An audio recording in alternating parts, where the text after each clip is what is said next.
చేసినది ఏదుందో అదొక్కటే తగల్చుకుని వెళ్ళిపోతాడు. ఏది చేశాడో అదే వచ్చే జన్మలో జీవుడికి అన్నం. వచ్చే జన్మలో నేను ఇలా పెట్టే అధికారం పొందాలంటే ఇప్పుడు పెట్టేవాడినై ఉండాలి. ఇప్పుడు పెట్టినది ఉంటే అప్పుడు పెట్టగలను.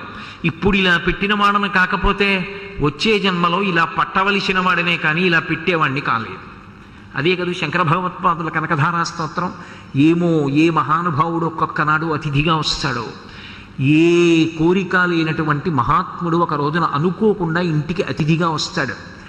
ఊరకరారు మహాత్ములు వా రథముల ఇండ్ల కడకు వచ్చుటెలెల్లన్ కారణము మంగళములకు, మీరొచ్చుట శుభము మాకు నిజము మహాత్మా అంటాడు దశమస్కంధంలో.